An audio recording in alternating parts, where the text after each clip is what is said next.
ቀጥሉ። ኡስታዝ ቀጥሉ። በዛ ሰዓት አሁን በክርስትና ባላችሁበት ጊዜ አሁን ኢየሱስ ክርስቶስ አምላክነቱ የሚናገሩ ጥቅሶች አሉ እና ያ ጥቅሶች ማለት እናንተ አሁን በምን አንግል አይታችሁት ነው ማለት የሰለማችሁበት ምክንያት? አሁን ምሳሌ ቅድም ጥቅሶች እያወራሁኝ ነበር። ሮሜ 9:5 አባቶች ለእነሱ ናቸውና ከነሱ ክርስቶስ በስጋ መጣ፣ እርሱ ከሁሉ በላይ ሆነ፣ ለዘላለም የተባረከ አምላክ ነው ይላል።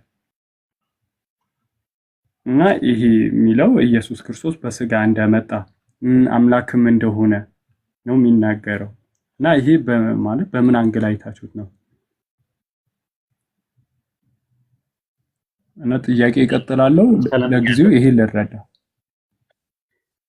ሰላም ብያለሁ። ሮሜ 9:5 ላይ ስለ ኢየሱስ አምላክነት ጭራሹን አይናገርም።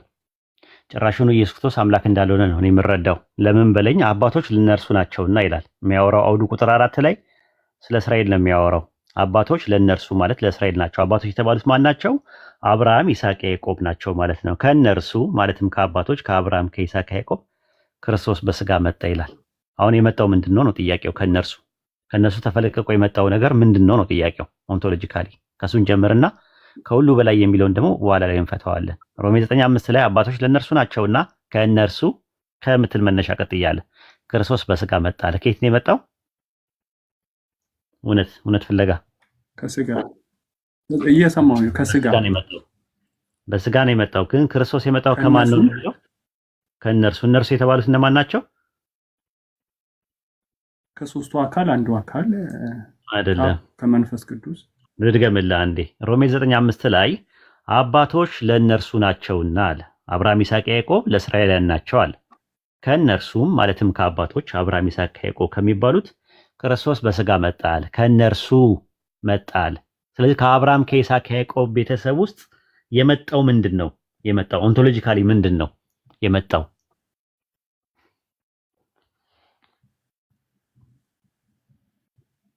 የመጣው ስጋ። ያ ነገር ፍጡር ነው የመጣው ወይስ ፈጣሪ ነው የመጣው?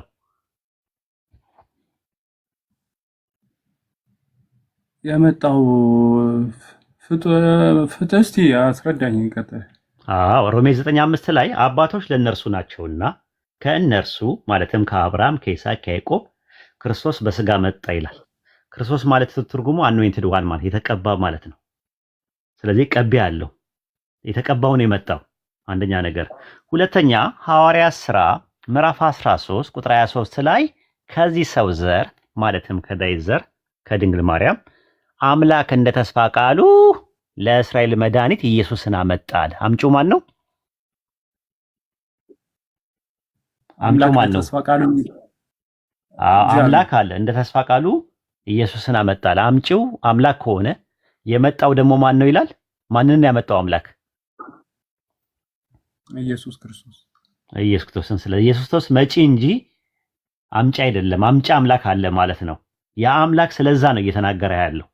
ከዛ በኋላ ክርስቶስን በስጋ ስላመጣው አምላክ ሲናገር ከሁሉ በላይ የሆነው አምላክ ለዘላለም የተባረከ ይሁን አለ። ማን ነው ከሁሉ በላይ የሆነው አምላክ ስንል አንደኛ ቆሮንቶስ ምዕራፍ 11 ቁጥር 3 ላይ የሴት ራስ ወንድ ነው አለ። ምን ማለት ነው?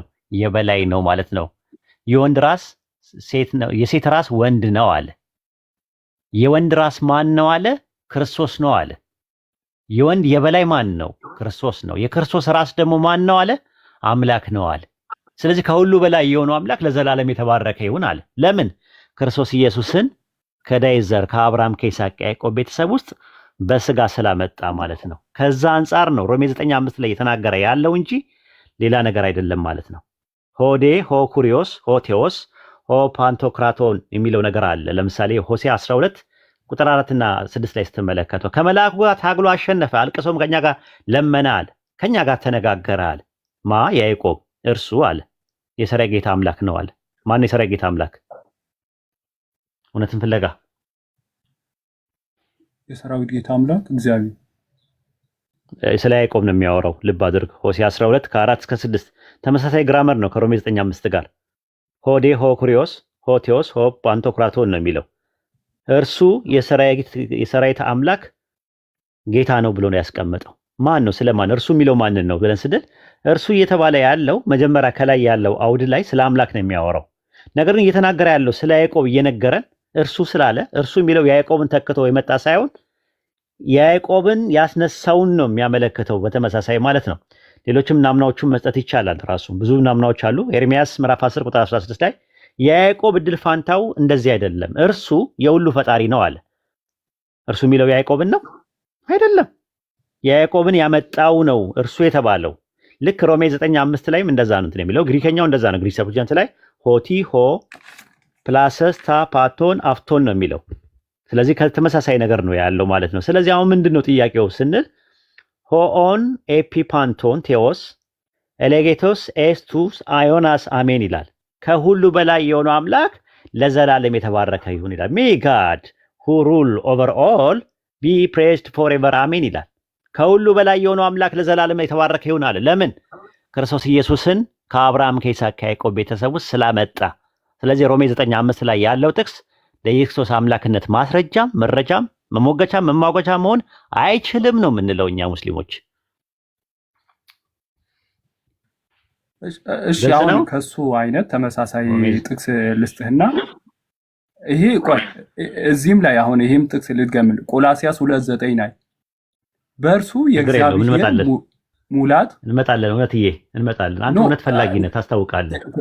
ስምህ ራሱ እውነት ፈላጊ ሲል በጣም ነው ደስ ያለኝ። ሮሜ 9:5 ላይ ያለውን በደንብ አድርገን ተከሽነን ጥርስና ምላሱን እየነቀስና እያደማን ጥልልና ጥንፍፍ አድርገን አጠልልና ጠንፍፈን አይተነዋል ወይስ አላየው የሚለውን ኮንፈርም ካረክልኝ በኋላ ወደዛ መሄድ እችላለሁ። ሮሜ 9:5 ላይ እንትን የለም፣ ምንም ፍንጭ የለም። ኢየሱስ አምላክ መሆኑን አያሳይም። አሁን በዚህ ልክ እኔ ደግሞ አባቶች ለነሱ ናቸውና እኔ አባቶች አሁን ሲል አብና ኧረ እውነትን ከነሱ ብለው የሚፈታም እንደዛ የለም። በስጋ እንደመጣ አምላክ እንደሆነ አባቶች ለነርሱ ናቸውና ይላል አይደል? አባቶች ለማን ናቸው ይላል? አባቶች ለማን ናቸው ይላል? ለነርሱ ናቸውና የሚለው አባቶች የሚለው ባይብል ላይ። ስለዚህ እንደዛ ነው። ትንቢተ ሚልክያስ 2:10 ላይ ለሁላችን አንድ አባት ያለ አይደለምን ነው የሚለው። ስለ መንፈሳዊ አባት ከሆነ የምታወራው አብ ወልድ መንፈስ ቅዱስ አባቶች ይባላሉ እንዴ በብዙ ቁጥር? ይሄ እኮ ከትሪኒቲ ጋር የሚጋጭ ትምህርት ነው አይደለም? እሺ እውነትዬ አንተ አላውቅም እኔ ብዙ ነገር ግን ይህንን አንተ ለምትፈልገው ዓላማ ነው ያዋልክበት እንጂ ሮሜ 9:5 ላይ አባቶች የተባሉት አብርሃም ይስሐቅ ያዕቆብ ናቸው እንጂ አብ ወልድ መንፈስ ቅዱስ ናቸው አይልም። አንተ በምትለው ሂድ። ክርስቶስ ከነርሱ በስጋ መጣ ይላል። ከማን ነው የመጣው ክርስቶስ በስጋ? አንተ እንደምትለው አባቶች የሚለው አብ ወልድ መንፈስ ቅዱስን አድርገው አንተ እንደምትለው ሎጂካሊ ሂድበት። አባቶች ለነርሱ ናቸውና ሲል አባቶች የሚለው አብን ወልድን መንፈስ ቅዱስን ነው። ከነርሱ በክርስቶስ በስጋ መጣ ሲል ከአብ ከወልድ ከመንፈስ ቅዱስ ክርስቶስ መጣ እያልከኝ ነው ያለው። አንተ በምትለው ሂድ።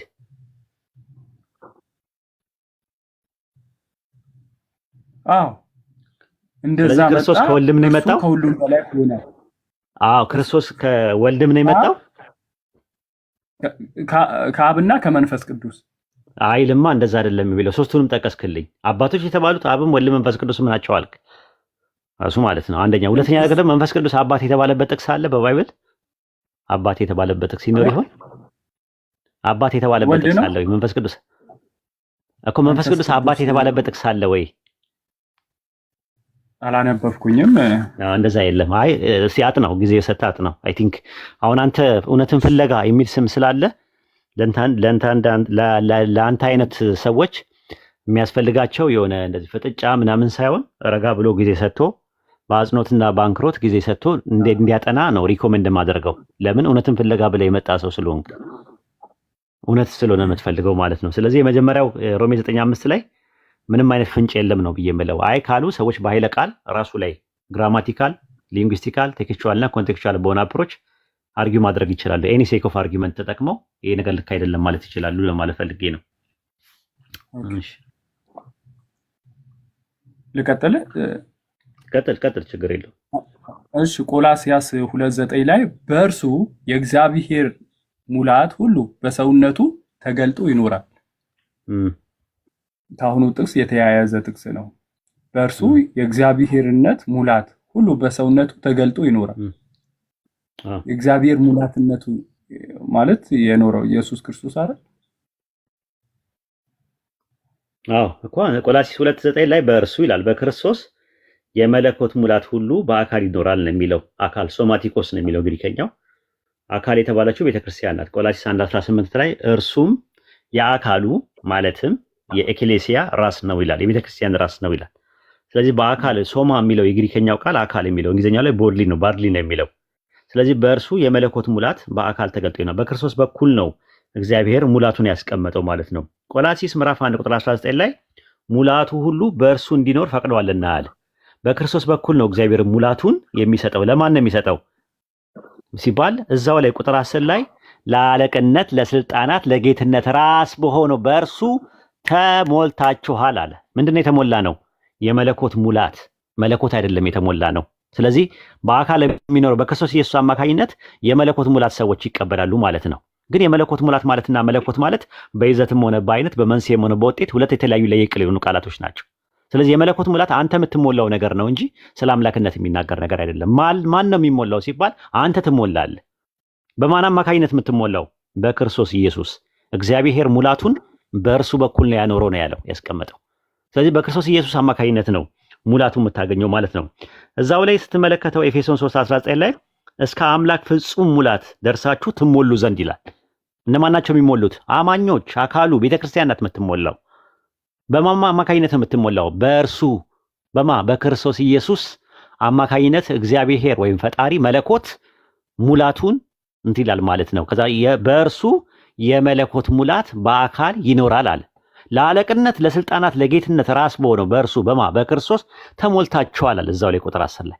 ስለዚህ እዛ ጋር የሚያወራው ነገር ምንም አይነት የክርስቶስ አምላክነትን የሚያሳይ ምንም አይነት ፍንጭ ምንም አይነት ሽታ የለውም። ቆላሲስ 2:9 ላይ ባይሆን ጭራሹን ኢየሱስ አምላክ እንዳልሆነ ማስረጃ አለ። ለምን? አምላክና ክርስቶስን ሁለት አድርጎ ነው የሚያስቀምጠው። ለምን? ቆላሲስ ምዕራፍ 2 ቁጥር 2 ላይ እዛው ላይ ክርስቶስ የአምላክ ሚስጥር ነው የሚለው። አምላክ ነው አይለውም። ቆላሲስ 2:2 ላይ ስትመለከተው አንደኛ ቆሮንቶስ ምዕራፍ 3 ቁጥር 23 ላይ እናንተ የክርስቶስ ናችሁ አለ። ክርስቶስ የማን ነው ይላል? የአምላክ ነው ይላል። አምላክ ነው አይደለም የሚለው የአምላክ ነው፣ ባለቤትነት አለው። የአምላክ ነው ብሎ ነው የሚያስቀምጠው። ዕብራውያን ምዕራፍ 9 ቁጥር 24 ላይ በአምላክ ፊት ይታይ ዘንድ ስለኛ ቀዳሚ ሆኖ ገባ አለ። በሰማይ ገባ አለ። በማን ፊት ሊታይ? በአምላክ ፊት። እንዴ ተው እንጂ አምላክ ነው እያላችሁኝ? አይ አምላክ ስንት ነው? አንድ አምላክ። በአንድ አምላክ ፊት ስለኛ ይታይ ዘንድ አለ። ስለኛ ይታይ ዘንድ ምን ማለት ነው? ሮሜ 8:34 ላይ በአብ ቀኝ በእግዚአብሔር ቀኝ የተቀመጠው በአምላክ ቀኝ የተቀመጠው ስለኛ የሚማልደው ክርስቶስ ኢየሱስ ነው አለ። ስለዚህ በአምላክ ፊት ይታይ ዘንድ ማለት አምላክ አለ፣ በአምላክ ፊት የሚታየው ክርስቶስ አለ ማለት ነው። ስለዚህ ክርስቶስ ወደ አምላክ እንዲያቀርበን ነው የሚለው አንደኛ ጴጥሮስ 3:18 ላይ። አምላክና ክርስቶስን ዳይኮቶማይዝድ አድርጎ ነው ባይብል የሚያስቀምጠው። ክርስቶስ ማለት የተቀባ ማለት ነው ትርጉሙ። ሐዋርያት ሥራ 10:38 ላይ አምላኬ ናዝሬቱ ኢየሱስን በመንፈስ ቅዱስና በኃይል ቀባው ይላል። የተቀባ ነው። ዕብራውያን 1:9 ላይም እንደዛ ነው። እግዚአብሔር አምላክህ ከባልንጀሮቹ ይልቅ በደስታ ዘይት ቀባህ አለ። ቀቢ ያለ ተቀቢ ያለ ቅባት አለ። ያ የተቀባው ነገር አምላክ ነው ካልክ ድራማ ነው የሚሆነው፣ ቁማር ነው የሚሆነው፣ ተውኔት ነው የሚሆነው፣ ቲያትር ነው የሚሆነው። ከዛ በኋላ የተቀባ አካል አለ። ያ የተቀባ አካል አኖይንትድ ዋን የሚሆነው ኦንቶሎጂካሊ በምንነት ሰው ነው። በማንነት ግን ነብይና መልእክተኛ ስለሆነ ተቀብቷል። መሲህ ነው ብለን እኛም ሙስሊሞች እናምናለን። ነገር ግን እሱን አምላክ ለማድረግ የሚደረግ ነገር መጋጋጫ አይቻልም ነው የምንለው።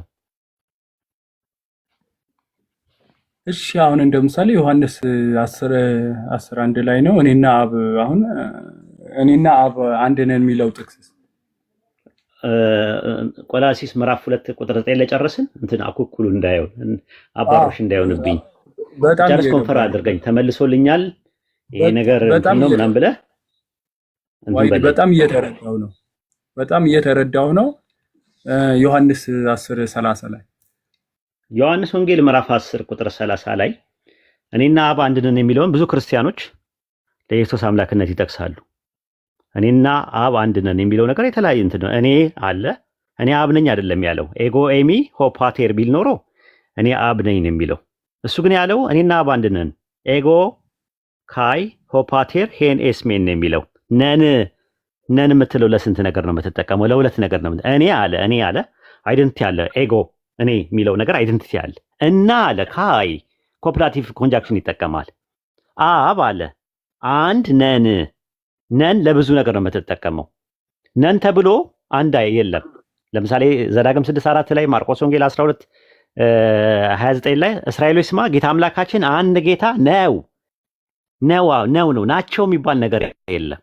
ታዲያ እንደዛ ከሆነ አንድ የሆኑት በምንድን ነው? ወልድ አብና ወልድ በምንድን ነው አንድ የሆኑት የሚለው ኢየሱስ ክርስቶስ እንዲናገር መፍቀድ ነው ያለብን። ዮሐንስ ወንጌል ምዕራፍ 17 ቁጥር 11 ላይ ቅዱስ አባት ሆይ እነዚህ የሰጠኝ ሐዋርያቱ እንደኛ አንድ እንዲሆኑ በስም እጠብቃቸዋል። ሐዋርያቶቹ አንድ የሚሆኑት አብና ወልድ አንድ በሆኑበት ሂሳብ ነው ይላል። ስለዚህ ሐዋርያቶቹ በምንድን ነው አንድ የሆኑት? በማንነት ነው የሆኑት? አይደለም። 12 ሰዎች ናቸው። በምንነት ነው የሆኑት? አይደለም። ከሌላው ማህበረሰብ የሚነጠሉበት ነገር የለም። 12 ሐዋርያት ከሌላው ማህበረሰብ ተለይተው በምንድን ነው አንድ የሆኑት ስንል በዓላማ ነው አንድ የሆኑት። 12 ሐዋርያት በዓላማ ነው አንድ የሆኑት። አዎ እንደማንና እንደማ ዮሐንስ ወንጌል 17:11 ላይ እንደኔና እንዳንተ አንድ እንዲሆነዋል። ስለዚህ አብና ወልድ በምንድን ነው አንድ የሆኑት? ሐዋርያቶቹ አንድ የሆኑበትን ስናገኘው አብና ወልድ በዓላማ ነው አንድ የሆኑት ማለት ነው። ታዲያ ዓላማቸው ምንድን ነው ብለን ስንል እዛው ላይ ዮሐንስ ወንጌል ምዕራፍ 17 ቁጥር 20 ላይ ከቃላቸው የተነሳ አንድ እንዲሆኑ አለ ስለ ሐዋርያት ሲናገር። ዮሐንስ ወንጌል 14:24 ላይ ከቃላቸው የተነሳ አብና ወልድ ሐሳባቸው አንድ ነው። ክርስቶስ ከራሱ ምንም የተናገረው ነገር የለም። ዮሐንስ ወንጌል ምዕራፍ 14 ቁጥር 24 ላይ ይህ የምትሰሙት ቃል የላከኝ እንጂ የኔ አይደለምና አለ። ዮሐንስ ወንጌል ምዕራፍ 14 ቁጥር 10 ላይ እኔ ከራሴ ምንም አልተናገርኩምና አለ። ዮሐንስ ወንጌል ምዕራፍ 12 ቁጥር 49 ላይ እኔ ከራሴ አንዳች ነገር አልተናገርኩም፣ ነገር ግን የላከኝ በእርሱ የምለውንና የምናገረውን ትእዛዝ ሰጠኝ አለ። ቁጥር 51 ላይ ስለዚህ አብ እንደነገረኝ እንዲሁ እናገራለሁና አለ። ከራሱ አይደለም የሚናገረው፣ በራሱ የሚናገር አይደለም፣ እየሰማ ነበር ሲናገር የነበረው። ስለዚህ ከአብ ጋር በሐሳብም ደረጃ በዓላማም ደረጃ ከቃልም የተነሳ አንድ ነው። የተለየ ነገር አያመጣም ኢየሱስ። በእኔ የሚያምን በላከኝ ማመኑን እንጂ በእኔ ማመኑ አይደለም ይላል። ስለዚህ ክርስቶስ ኢየሱስን ያንን መልእክተኛ ያንን ነቢይ ስትቀበልና ስታምን የላከውን ማመንን ነው። ለዛ ነው ዮሐንስ ወንጌል 17:3 ላይ እውነተኛ አምላክ ብቻ ነው የሆንከው አንተንና የላከውን ኢየሱስን ያውቁ ዘንድ ይህች የዘላለም ሕይወት ናት አለ። ስለዚህ መልእክተኛውን ነቢይን ያንን ነቢይ የፈጣሪን ነቢይ የአምላክን ነቢይ ካልተቀበልክ ሌላ ጉዳይ ነው ማለት ነው። ስለዚህ እኔና አብ አንድ ነን ያለው ከቃላቸው የተነሳ ከዓላማ የተነሳ እንጂ ሌላ ነገር አይደለም ማለት ነውና በዚህ መልክና ልክ ብትረዳው ብታስረዳው ብትሟገተው ጥሩ ነው ብዬ አስባለሁ።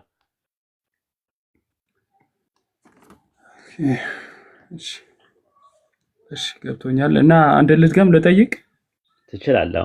አሁን እየገባኝ ነው፣ እየተመለሰልህ መሆኑን ነው የተረዳሁት። በፊት ግን ካልተመለሰልህ ሳይጥምህ ሲቀር በጥያቄ መልስ ላይ እክል ካጋጠመ ዳጎስ ያለ መልስ እሰጥሃለሁ። አይዞህ መሰረት አድርጌ አላወጣህም ከዚህ ቤት። አይ ይበልጥ ጠይቃለሁ እንጂ እንደዚህ እንኳን ለማድረግ እንኳን አልገባኝም። ዮሐንስ ወንጌል 1:11 ላይ በመጀመሪያ ቃል ነበር፣ ቃል በእግዚአብሔር ዘንድ ነበር ይልና ቃልም እግዚአብሔር ነበር ይልና 14 ላይ ስትወርድ ቃል ስጋ ሆነ ጸጋ እውነቱን ተሞልቶ በእኛ አደረ። አሁን ይሄ የኢየሱስ ክርስቶስ ቀጥል። አይ ልረዳው ፈልጌ ነው። በመጀመሪያ ቃል ነበር ነው የሚለው። ስለ ቃል ነው የሚያወራ ያለው፣ ስለ አካል አይደለም የሚያወራ ያለው። በመጀመሪያ ኢየሱስ በመጀመሪያ ቃል ነበር ይላል። ኤናርኬ ሄንሆሎጎስ በመጀመሪያ ቃል ነበር አለ። በመጀመሪያ ከጥንት ጀምሮ የነበሩ ነቢያቶች ሲናገሩለት የነበረ ቃል ነበር። ያ ቃል ምን የሚል ቃል ነበረ ብለን ስንል ከአብርሃም ብንጀምር እንኳን ኦሪት ዘፍጥረት ምዕራፍ 22 ቁጥር 18 ላይ ለአብርሃምና ለዘሩ የተስፋ ቃል ተነገረ። ስለ ብዙዎች እንደሚናገር ለዘሮች አይልም አለ። ስለ አንድ እንደሚነገር ግን ለዘር ይላል፣ እርሱም ክርስቶስ ነው አለ። አንደኛ ዮሐንስ መልእክት ምዕራፍ 1 ቁጥር 1 ላይ ስለ ሕይወት ቃል ከመጀመሪያ የነበረውና የሰማ ነው አለ። የሚሰማ ቃል ነበረ አለ። ገብቷል? የሚሰማ ነበር አለ። ዘፍጥረት 22:18 ላይ በዘር የምድር አሕዛብ ይባረካሉ ቃሌን ሰምተሃልና አለ። ሲሰማ የነበረ ቃል ነበረ። ስለ መሲሁ የምድር አሕዛብ የሚባረኩበት አንድ ዘር እንደሚያመጣ የተነገረ ቃል ነበር። በመጀመሪያ ቃል ነበረ የሚለው እሱ ነው። ያ ቃል በማን ዘንድ ነበረ? ያንን ቃል የተናገረው ማን ነው ሲባል አምላክ ነው የተናገረው። ካይ ሆሎጎስ ፕሮስቶንቲዮን ነው የሚለው። ካይ ሆሎጎስ ኤም ፕሮስቶንቲዮን ነው የሚለው። ቃልም በአምላክ ዘንድ ነበረ። ኤርሚያስ 7:1 ላይ ከአምላክ ዘንድ ወደ ኤርሚያስ እንዲህ ሲል ቃል መጣ ይላል። ስለዚህ ነቢያቶች ሲናገሩ የነበረው ስለ መሲሁ መምጣት የሚናገረው ቃል ከአምላክ ዘንድ የነበረው ነው። ከአምላክ ተልከው ነው ሲናገሩ የነበረው። ያ ቃል ምን ነበረ ታዲያ? ስለምንድን ነው የሚያወራው? ያ ቃል ስንል ስለ ገዢ ነበር የሚያወራው። ለምሳሌ ሁለተኛ ቆሮንቶስ 4:4 ላይ ሰይጣን የዚህ ዓለም አምላክ ተብሏል። ግዕዙ ላይ የዚህ ዓለም እግዚአብሔር ይለዋል። ራሱ ምን ማለት ነው የዚህ ዓለም አምላክ ብለን ስንል ዮሐንስ ወንጌል 12:31 ዮሐንስ ወንጌል 14:31 ዮሐንስ ወንጌል 18:6 እና 7 ላይ ሰይጣን የዚህ ዓለም ገዢ ተብሏል። አሃ አምላክ ማለት ገዢ ማለት ነው እንዴ ትርጉሙ ብለህ ስጠይቃቸው አዎ እንደዛ ማለት ነው ይለዋል ሰዎች። አሃ እግዚአብሔር ነው ሰይጣን እግዚአብሔርም አምላክም ተብሏል። እግዚአብሔርና አምላክ ሲባል ገዢ ማለት ነው ወይ? አዎ እንደዛ ነው ይለዋል። ስለዚህ እንደዛ ከሆነ ይሄ ቃል ይሄ ስለ መሲሁ የተነገረው መሲሁ ወደፊት ምን የሚሆን ነው? ገዢ የሚሆን ነው። ያ ቃል የተነገረው በነቢያቶቹ ይመጣል የተባለው ገዢ ነው። ምን ላይ አለ? ኦሪት ዘፍጥረት ምዕራፍ 49 ቁጥር 11 ላይ ከያዕቆብ የሚወጣ ገዢ ነው የሚለው። ከያዕቆብ ቤት ውስጥ የሚመጣ ገዢ አለ ብሎ የሚናገረው። ኦሪት ዘኍልቍ ምዕራፍ 24 ቁጥር 17 ላይ እንደዛ ነው። አየዋለሁ አለ፣ አሁን አይደለም አለ። እመለከተዋለሁ፣ በቅርብ አይደለም አለ። ከያዕቆብ ኮከብ ይወጣል፣ ከእስራኤል የሚወጣው ገዢ እያለ ይናገራል። ትንቢተ ሚክያስ ምዕራፍ 5 ቁጥር 2 ላይ አወጣቱ ከቀድሞ ጊዜ ጀምሮ ከአባቶቹ ከአብርሃም ከይስሐቅ ከያዕቆብ ቤተሰብ ውስጥ ተመዞ የሚመጣ ገዢ ይወጣልኛልና ነው የሚለው። ገዢ ይመጣል። ስለዚህ ያም ቃል ያም የተነገረው ነገር አምላክ ነበረ ወይም ገዢ ነበረ ተብሎ ተነግሯል። ማለት ልክ አንደኛ ቆሮንቶስ ምዕራፍ 10 ቁጥር 3 ላይ ስትመለከተው ይከተላቸው ከነበረ ከዚያ ከመንፈሳዊ ዓለት ጠጥተዋልና አለ። ያም ማለት ክርስቶስ ነበረ አለ። አሃ አለቱ ሊትራሊ ክርስቶስ ነበረ እንዴ በዛን ሰዓት ሲባል ድንጋዩ ሙሴ ሲመታ የነበረው ድንጋይ ለክርስቶስ ታይፖሎጂ ሆኖ ይኖር ነበር እንጂ ሊትራሊ ክርስቶስ አልነበረም። ለምን? ክርስቶስ ማለት የተቀባ ማለት ነው። የተቀባው ግን አዲስ ኪዳን ነው። ለምን ክርስቶስ ነበረ? ለምን አለ? ተመሳሳይ አይን የሚለውን ቃል ለምን ይጠቀማል ብለን ስንል ወደፊት የሚሆነውን ነገር ለማመልከት ክርስቶስ ታይፖሎጂን ያም መሲህ የሚመጣው ገዢ ከገዢ የሚሆነው ከድንግል ማርያም ከተወለደ በኋላ ነው። ግን ያ ቃል ሲነገር የነበረው ነበረ። ከዛስ ምን ሆነ? ቁጥር 14 ላይ ቃልም ስጋ ሆነ ይላል። ካይ ሆሎጎስ ሳርክስ ኤግኔቶ ይላል። ኤግኔቶ ማለት ሆነ ማለት ነው። ሆነ የሚለው በባቢሉ 3 አረዳድ አለ። ዘፍጥረት 1:3 ላይ እግዚአብሔር ብርሃን ይሁን አለ፣ ብርሃንም ሆነ አለ። ዛትሚ ተፈጠረ ማለት ነው። እንደዛ አይደለም የሚሆነው። ቃል ተፈጠረ መሆን አይችልም። ከአንድ ቦታ ላይ ደግሞ የሙሴ በትር እባብ ሆነ ይላል። ኦሪት ዘጸአት 4:7 ላይ ያ ማለት በትሩ ወደ እባብነት ተቀየረ ማለት ነው። ሁለተኛ ነገሥት ምዕራፍ 15 ቁጥር 21 ላይ ደግሞ በኢዩ ተነግሮ የነበረው የአምላክ ቃል ሆነ አለ። ምን ሆነ? ተፈጸመ ማለት ነው። ስለዚህ ዮሐንስ ወንጌል ምዕራፍ 1 ቁጥር 14 ላይ ለአብርሃም ለይስሐቅ ለያዕቆብ አምላክ የተነገረው ከጥንት ጀምሮ ሲነገር የነበረ ቃል ነበረ። ያ ቃል ድንግል ማርያም ማጽን ውስጥ ተፈጸመ ሆነ። የሉቃስ ወንጌል ምዕራፍ 1 ቁጥር 38 ላይ የጌታ ባሪያ እንደ ቃል ይሁንልኝ ስትል ድንግል ማርያም ከዛ በኋላ ጽንስ ሆነ ማለት ነው። ያ ነገር ተነግሮ በቃል ደረጃ ነበር የሚታወቅ የነበረው፣ በአካል ደረጃ ጽንስ ተጸነሰ ማለት። የሉቃስ ወንጌል ምዕራፍ 1 ቁጥር 31 ላይ እነሆ ትጸንሻለሽ አለ። ጽንስ ወንድ ልጅም ትወልጃለሽ አላት። ከዛ ጽንስ ተጸነሰና ተወለደ። ለዛ ነው አንደኛ ዮሐንስ መልእክት ምዕራፍ 1 ቁጥር 1 ላይ ስለ ሕይወት ቃል አለ ከመጀመሪያ የነበረውና የሰማነው አለ። ሲሰማ የነበረ ቃል ነበር አለ። ልክ ቃል ስጋ ከሆነ በኋላ ድንግል ማርያም ማጽንስ ፕሮሰስ አድርጎ በእጆቻችን የዳሰስ ነው፣ በአይናችን ያየነው፣ በእጆቻችን ወደ ቪዚብል ነገር መጣ ማለት ነው ያ ነገር ጽንሱ። ስለዚህ ዮሐንስ ወንጌል ምዕራፍ 1 ቁጥር 1 ላይ ከቁጥር 1 ጀምረ ስትመለከቱ እስከ 14 ስለዚህ ስለተነገረው ስለ ፕሮሚስድ መሳያ ዘ ፕሮሚስድ ዋን ስለሚባለው ነገር አመጣት በተስፋ ቃል ደረጃ ከአብርሃም ከይስሐቅ ከያዕቆብ ቤተሰብ ውስጥ ይመጣ እንደነበረ ነው የሚያሳየው። ሮሜ 9:9 ላይ የተስፋ ቃል ለሚለው ግሪከኛ ሆቴዎስ ነው የሚለው ልክ ዮሐንስ ወንጌል 1:1 ላይ እንዳለው ማለት ነው። ስለዚህ ዮሐንስ ወንጌል ምዕራፍ 1 ከ1 እስከ 14 ያልገባ ነገር ካለ ያልደማል ነገር ካለ በደንብ እንትን ያለ ነገር ካለ እዛ ላይ መጠየቅ ትችላለህ ማለት ነው። ኦኬ ላይ ብዙም እንትን አልልህም። እሺ አሁን እኔ አንድ ጥያቄ ልጠይቅና እዛ ሁኜ እከታተላለሁ፣ እሰማለሁ። አሁን እንደምሳሌ ኢየሱስ ክርስቶስ በእናንተ እንደ ነብይ ነው የምትቆጥሩት አይደለም? ቃል በቃል መልስልኝ። እንደ ነብይ ነው ይላል ባይብልም ይላል፣ ቁርአንም ይናገራል ነብይ ነው ይላል። ባይብል ላይም ነብይ ነው የሚለው። አሁን እንደምሳሌ በእናንተ አሁን በእስልምና ነቢያቶች ብዙ አሉ አይደለም? አንድ እናርጋቸውና አሁን እንደምሳሌ ነብያት በእናንተ ነብያት አሁን እንደምሳሌ በሐዋርያት ሥራ ምዕራፍ 4 ቁጥር 12 ላይ መዳን በሌላ በማንም የለም እንድንበት ዘንድ የሚገባ በሰዎች የተሰጠ ስም ከሰማይ በታች የለም ይላል። እንድንበት አሁን ልንድንበት የተሰጠን ኢየሱስ ክርስቶስ አሁን በዚህ ልክ የገለጹ በእናንተ በሙስሊሞች አሁን ነብይ አለ እንዴት እንደ ባይብል እንደ ቁርአንም እንደ እስልምናም አሁን ነብይ ሆኖ በዚህ ልክ እንደዚህ ራሳቸው አሁን መዳን በሌላ ከሱ ውጪ መዳን እንደሌለ የሚናገሩ አሁን ነብያት አሉ። ማን ነው እንደዛ የነገረን? እዛ ላይ ሐዋርያ ሥራ 4:12 ላይ መዳን በሌላ በማንም የለም ብሎ ያስተማረን ማን ነው? የሐዋርያ ሥራ የጻፈው ማርቆስ ነው አይደል? የጻፈው ሉቃስ ነው። የተናገረው ማን ነው? ሐዋርያ ሥራ 4:12 ላይ መዳን በሌላ በማንም የለም እንድንበት ብሎ የተናገረው ማን ነው? እንደዛ ብሎ የተናገረው ማን ነው? እሱ ላይ ጸሐፊው ነው ሉቃስ አይደለም። ጸሐፊውማ ሉቃስ ነው። ልክ ነህ። ጸሐፊው ሉቃስ ነው። ግን ሐዋርያ ሥራ ምዕራፍ 4 ቁጥር 12 ላይ አንድ ጴጥሮስና ዮሐንስ ወደ ቤተ መቅደስ ሲሄዱ አንድ የሰለለ ሰው አገኙና ከዛ በኋላ በኢየሱስም ተነሳና ተራመድ አሉት። ከዛ በኋላ ምን አሉ? እንዴት ሊሆን ቻለ ብለው ሲጠይቁ ፈሪሳውያኖች እነሱ ምን አሉ?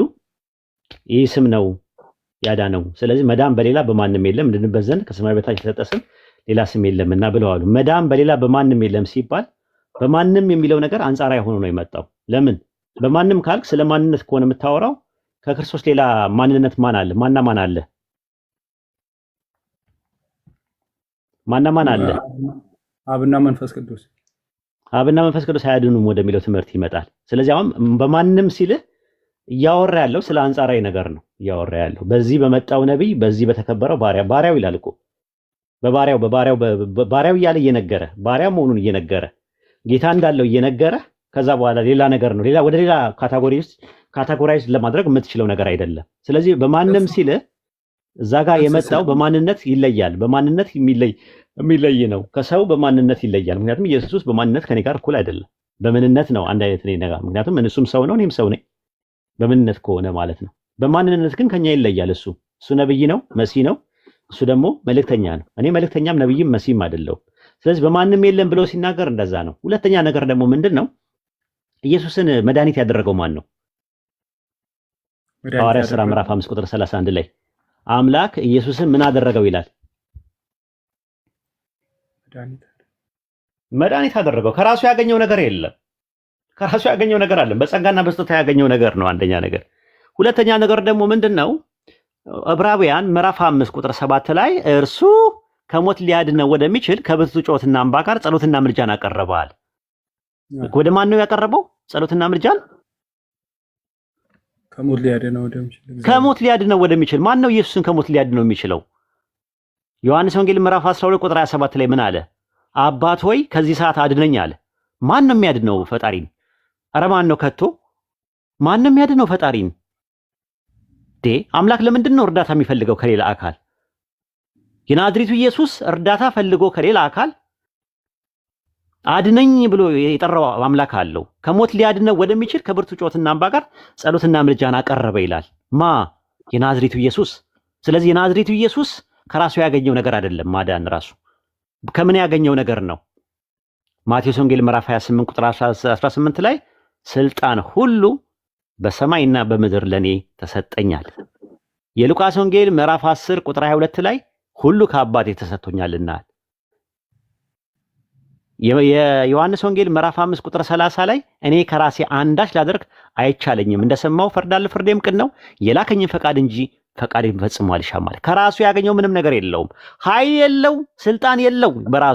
በራሱ ምንም ነገር ማድረግ አይችልም። ከራሱ ምንም ነገር ማድረግ አይችልም። ከራሴ አንዳች ላደርግ አይቻለኝም አለ።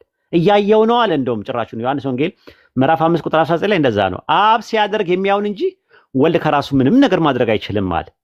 የሚያደርገውን ነገር ሁሉ ያሳየዋል አለ። ከዚህ የሚበልጥ ነገር ያሳየዋል አለ። ተው እንጂ እንዴ! ለፈጣሪ ማን ነው የሚያሳየው? ለምንድን ነው የሚያሳየው? ራሱ መስራት የሚችል ከሆነ የሚያደርገውን ነገር ለምን ያሳየዋል? አብ ለምን ያሳየዋል? ለምን ይሄን አድርግ ብሎ ለምን ይሰጠዋል? ለምንድን ነው ማዳን ለምንድን ነው የአምላክን ስም የሚጠቀመው ለማዳን? ለምሳሌ ማለት እኔ የማደርጋቸው ነገሮች በአባቴ ስም ነው የማደርገው አለ ዮሐንስ ወንጌል ምዕራፍ 10 ቁጥር 25 ላይ አብ ሊፈጽመው የሰጠኝ ስራ አለ ስለኔ ይመሰክራል አለ። እኔ ነብይና እኔ ስለመላኬ ይመሰክራል አለ ዮሐንስ ወንጌል ምዕራፍ 5 ቁጥር 35 እና 36 ላይ አብ እንደላከኝ ይመሰክራል አለ የሰጠኝ ስራ አለ። እኔ የማደርገውን ስራ ሌሎችም ያደርጉታል አለ ዮሐንስ ወንጌል 14 ላይ በእኔ የሚያምን እኔ የማደርገውን ስራ ይሰራል፣ ከዛ የበለጠ ነገር ሁሉ ይሰራል አለ። ተው እንጂ የመለኮት ከሆነ የአምላክ ስራ ከሆነ የሚሰራው ማንም ሰው እንዴት ሊሰራው ይችላል ይሄንን ነገር? ስለዚህ ኢየሱስ ከራሱ ምንም ነገር ሊያደርግ አይችልም። ስለዚህ የማዳኑም ጉዳይ የሐዋርያት ሥራ 4:12 ላይ መዳን በሌላ በማንም የለም እንድንበት ዘንድ የሰጠ ከሰማይ በታች ሌላ ስም የለም ሲል በማንም ሲል ማንም በሚለው ውስጥ አብና መንፈስ ቅዱስ ይካተታሉ ወይ? አይካተቱም ካለ ማንም የሚለው ቃል አንጻራዊ ሆኖ የተነገረ ነው። ኢየሱስ መሲህ ነው፣ ነብይ ነው፣ መልእክተኛ ነው። እንደ ማንኛውም እናየው አይደል? ከየት አመጣው ነው የማዳኑን ጉዳይ ኢየሱስ? ሐዋርያት ሥራ 5:31 ላይ አምላክ ኢየሱስን መድኃኒት አደረገው ይላል። ከራሱ ያመነጨው ነገር አይደለም። በመደረግ ላይ የተመሰረተ ነው።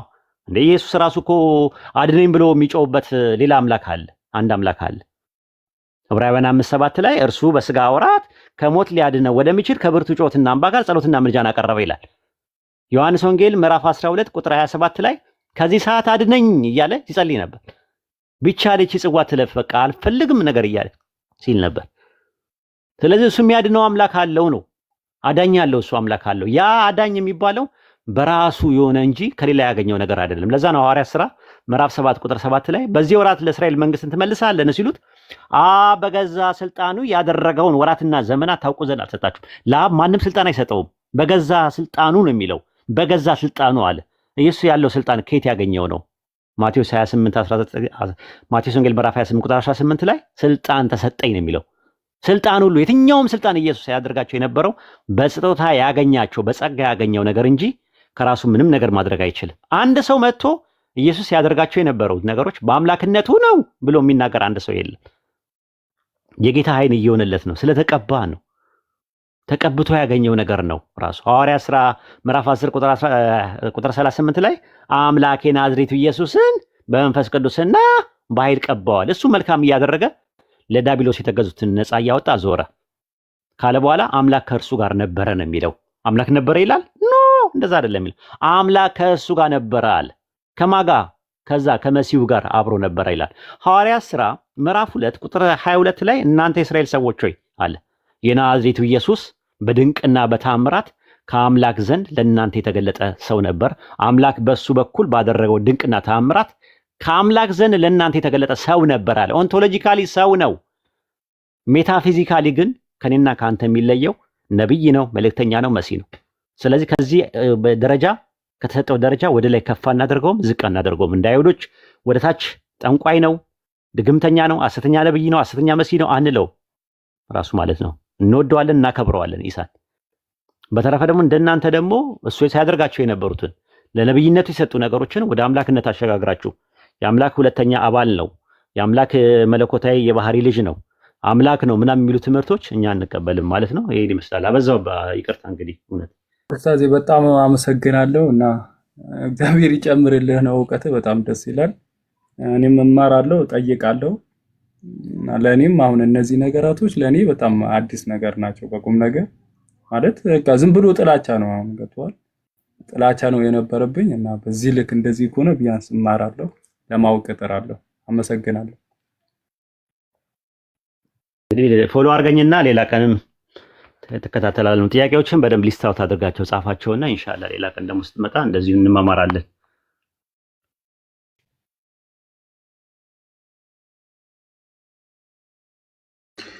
እሺ ኡስታዝ ጀዛከላህ ኸይር። እውነት ጥያቄህን ቀጥል ኡስታዝ እንዳልክ ሜቢ እስልምና ላይ ጥያቄ ካለክ ብትጠይቅ ደስ ይለኛል። ሜቢ እኛም እንድንማር ማለት ነው። አሁን ሰው ካለ አስተናግዱና ጥያቄ ያለውኝ እጠይቃለሁ። ይበልጥ እኔ ፎከስ ያደረኩበት ወደዚህ ስለሆነ ይበልጥ ካንተ ለማውራት ሐሳቢ አሁን ካንተ ለማውራት ነበር እና ይበልጥም የተሻለ ነገር ነው እንትን ያልኩኝ። አሁን ሰው ካለ አስተናግዱ፣ እኔ እናንተም ጋር እዚሁ ቁጭ እላለሁ፣ ጠይቃለሁ። ጥያቄ ሰው የለም፣ ማቀጠል ትችላለህ። ጥያቄ ካለ ቀጥል፣ ሰው ስለሌለ። እሺ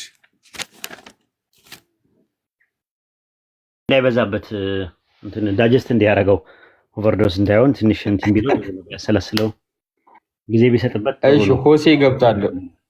እሺ የተቀዳው ደግሞ ላይ አለ አይደለ? ላክለት በደንብ እንዲያየው ማለት ነው። እሺ እሺ ኡስታዝ ሆሴን እንኳን አንተ ብታወራ ይሻላል። ኧረ ኡስታዝ እኔ አልችልም። እንዴት ናችሁ? ኧረ ሰላም ናችሁ ሙስሊሞች? ሆሴ እንዴት ነህ? አለን አለን። ወሂድ ምን ነው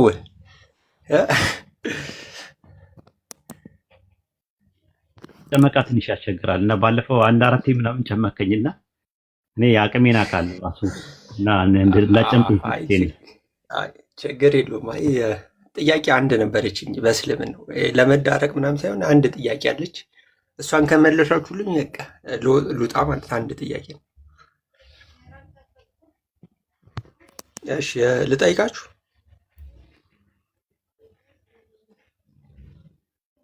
ጠይቅ። እሺ በእስልምናው ላይ ማለት አላህ ሙስሊም ነው ወይስ አይደለም? እችን እንትን እንድትሉ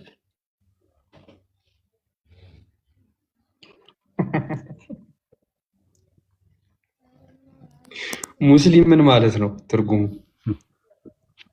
እኔ ስላልገባኝ ነው። እዛ ላይ አላህ ሙስሊም ነው የሚል ስላየሁኝ ነው። እንዲህ ሲባል ስለሰማሁ ነው።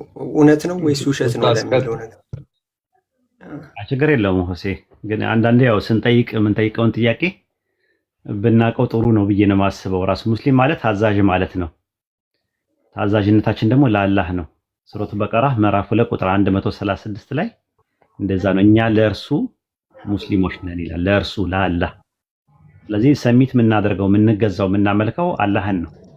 አላህ ውጪ ሌላ አምላክ የለም ብለን ሱረቱ በቀራ ምዕራፍ 2 ቁጥር 163 ላይ ከእርሱ በቀር ሌላ አምላክ የለም ተብሎ ነው የተነገረን። እሱም ሲናገር ሱረቱ ጣሃ ምዕራፍ 20 ቁጥር 14 እና ሱረቱ አንቢያ ምዕራፍ 20 ቁጥር 5 ላይ ከኔ በቀር ሌላ አምላክ የለም ነው የሚለው። ስለዚህ ከሱ በቀር የሚመለክ አምላክ የለም አምልኮ። አሁን እሱ ሙስሊም ነው ብለህ ካልክ ሙስሊም ነው ሲባል ሰምቻለሁ ካልክ ታዛዥ ነው ማንን ነው የሚያመልከው ወደሚለው ትምህርት ይመጣል። ያ ደግሞ ወደ እናንተ ትምህርት ይሄዳል፣ ወደ ስላሴ ትምህርት ይሄዳል።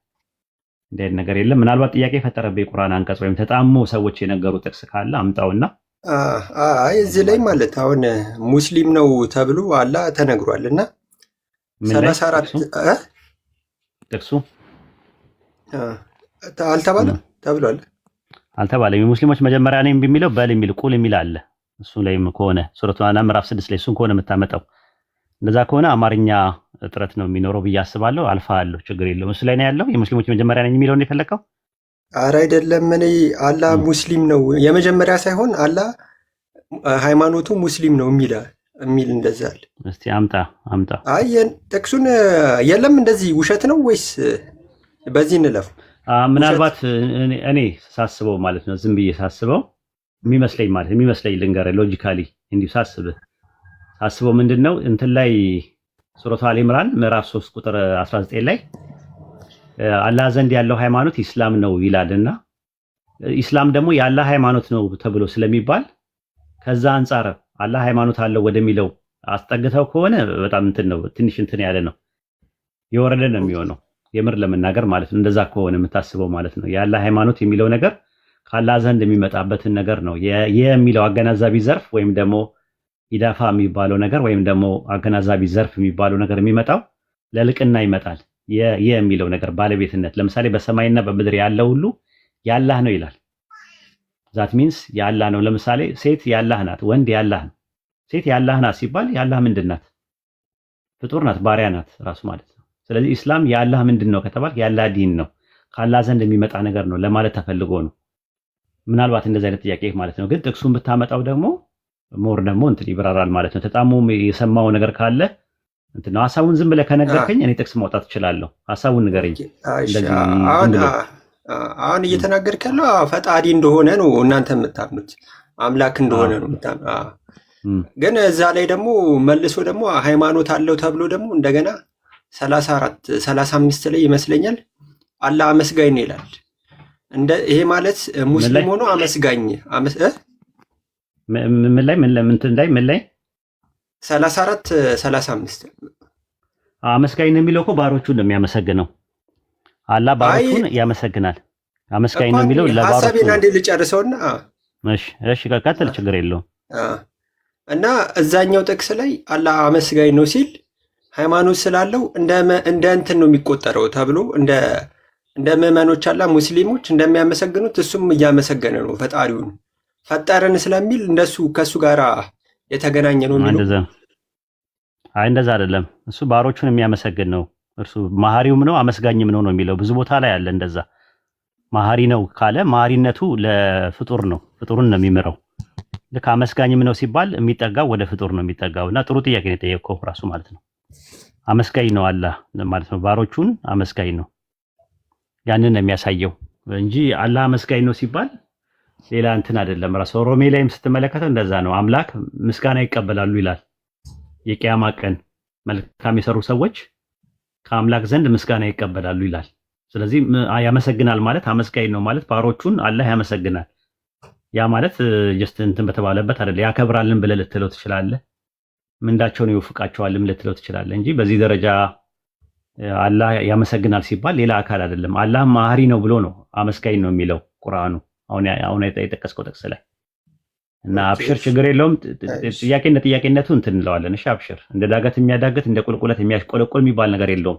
የጥያቄ ፉንጋ የለውም። እህል ቅጠል አይደለም የሚባል ጥያቄ የለውም። ጥያቄውም እንደዚህ በስነ ስርዓት ከጠየቅ ከመጨረሻው ድረስ መልስ ታገኛለህ።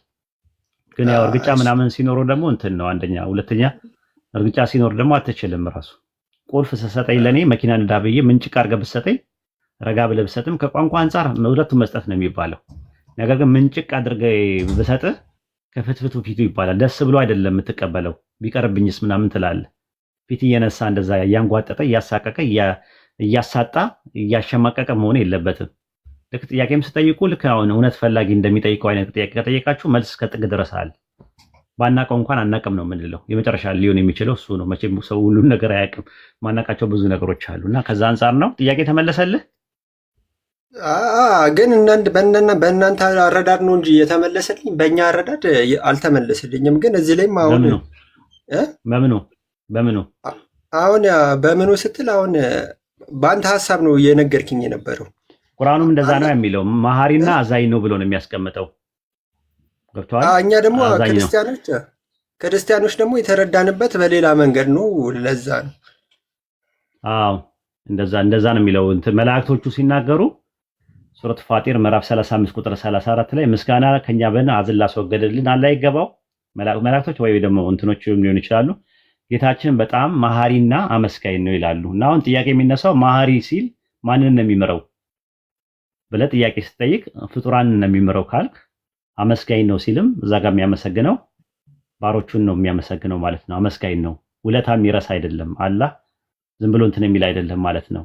ሰዎች ላመኑ ባሮቹ ምንዳና ትሩፋት ወሮታና ጸፌታ ሰርጉትና ትርሲት ይሰጣቸዋል ነው ለማለት የተፈለገው። አይ ቲንክ ይሄ ቀላል ጥያቄ ነው። ከተመለሰልህ ጥሩ ነው፣ ካልተመለሰልህ ችግር የለውም ማለት ነው። እሺ አይ በቃ ደህና ዋሉ። እችን ነበር ለመጠየቅ እንትን ያልኩት። ምንም ችግር የለም። ደህና ዋሉ። እሺ ልቀጥል ዋሂድ ምናምን እንዳይደክም ብዬ እኮ ነው፣ እንዳናደክም ብዬ ነው። አይ የኛው ቀጥልላለው ነገር እስቲ አንድ ማለት ምፈልገው አንድ እንትን አለ እሱ አስረዳኝ። ችግር የለም። እሺ አሁን አብዛኛው ጊዜ በእስልምና ከነቢያት በጣም ጎላ ተብሎ የሚታየው ነቢይ ቅርታ ለቃል አጠቃቀሚ መሐመድ ነው። እና አሁን እንደምሳሌ አንድ ሰው የእስልምና ጥላቻ ሲጀምር አሁን ከነቢይ መሐመድ ተነስቶ ነው እስልምናውን ዝም ብሎ ይጠላያል። አሁን በሱ አንድ ጥያቄ ልጠይቅ። የነቢይ መሐመድ በርካታ ሚስቶች ማግባት በተለይም ከአይሻ ጋር የነበራቸው ጋብቻ በወጣትነት እድሜዋ ከዘመናዊ የስነ ምግባር እና የነቢያት መስፈርቶች አንጻር እንዴት ይታያል? አይሻን ያገቧት በስንት ዓመታቸው ነው? ረሱል ሰለላሁ ዐለይሂ ወሰለም በስድስት አገቧትና በ9 ዓመቷ ደረሱባት አይደለ? አዎ የሚለው እንደዛ ነው። አንድ ሰው ማግባት ያለበት በስንት ዓመቱ ነው በባይብል? በባይብል አዳም በተፈጠረው በ30 ሔዋን በ15 ነው የሚለው። በባይብል ነው ያልኩ። ባይብል ላይ ነው ያልኩ። ባይብል 18 ነው አልተገለጸም። ምንም ነገር አታገኝም። 18 አይ እንትን ገላት አሁን እንደዛ ነው 18 አይ ሊሆን ይችላል። ግን በባይብል ላይ አንድ ሰው ማግባት ያለበት በዚህ እድሜ ነው ተብሎ የተጻፈ የተቀመጠ ነገር የለም። ለማንኛውም በኢስላም ሰው ማግባት ያለበት መቼ ነው የሚለውን ነገር ልንገርህና ከዛ አንፃር ወደ አይሻ መሄድ ትችላለህ ማለት ነው። ምንድነው መሰለ አቅመ ጋብቻ የሚባል ነገር አለ በቁርአን ውስጥ የተቀለጸው ማለት ነው። አንድ ሴት አንድ ወንድ ማግባት የሚችሉት ሱረቱ ኒሳ ምዕራፍ 4 ቁጥር 6 ላይ የቲሞችን ጋብቻ እስከደረሱ ድረስ ፈትኗቸው ይላል። ጋብቻ እስኪደርሱ ድረስ አለ፣ ለጋብቻ እስከሚደርሱ ድረስ አለ። ስለዚህ በለጉ ማለት ለጋብቻ በሰሉ ማለት ነው። በለገ ማለት ራሱ ለጋብቻ በሰለ ነው። ባሊግ ማለት ራሱ አቅመ ጋብቻ ማለት ነው። ፑቨርቲ የሚባለው ነገር ማለት ነው። ቆይ አንዴ በርልክ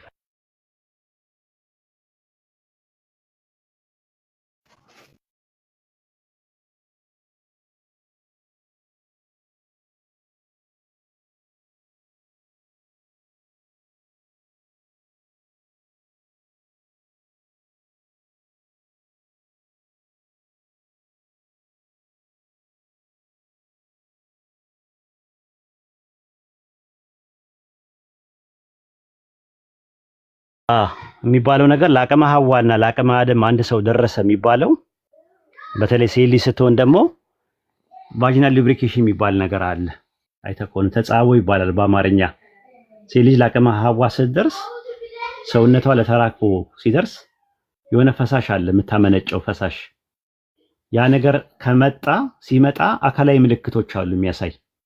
ለምሳሌ ጡቷ ማገጥቆጧ፣ ብብቷ አካባቢ ፀጉር ማብቀሏ፣ ዳሌዋ ማነጥነጧ ምናምን የመሳሰሉ ነገሮች ምልክት ይታያል። ስለዚህ ያ ማለት ምንድነው? ተራክቦ ለማድረግ ራሷን አዘጋጅታለች ማለት ነው አንድ ሴት ልጅ ማለት ነው። ስለዚህ አሁን የሚነሳው ጥያቄ ምንድነው? አይሻን ለትዳር ለረሱል ሰለላሁ ዐለይሂ ወሰለም የሰጡት እናትና አባቷ ናቸው። እናትና አባቷ ደግሞ ሲያዩ የጋብቻውን ሁኔታ ሳያምኑበት የተወቀሱበት ነገር አይደለም፣ ተገዳ አይደለም የሆነው። እሷ ራሱ ፕሮፖዝ አድርገዋታል። ታገብኛለሽ ወይ ብለው ጥያቄ አቅርበውላታል። አዎ ወላሂ አዎ ብላለች ራሱ ማለት ነው። እንግዲህ እንደዚህ ሁላ እንደተናገረች ይናገራል። ስለዚህ አሁን የሚነሳው ነገር ምንድነው? ለአቅመ ሐዋ ደርሳለች ወይስ አልደረሰችም ነው። አንድ ሴት ልጅ የወር አበባ ለማየት ልትቆይ ትችላለች። ቫጂናል ሉብሪኬሽን የሚባለው ፈሳሽ ተጻቦ የሚባለውን ካየች አካሏ ተራክቦ ለማድረግ ዝግጁ ናት። ያኔ ወደ ዚና እንዳትወርቅ፣ ወደ ዝሙት ውስጥ እንዳትወርቅ ሴት ልጅ ትዳራለች ከጥንትም ጀምሮ። በወቅቱ የነበሩ ሰዎች ረሱል ሰለላሁ ዐለይሂ ወሰለም በተለያየ ነገር ሲከሱ ነበረ። ጠንቋይ ነው፣ ድግምተኛ ነው፣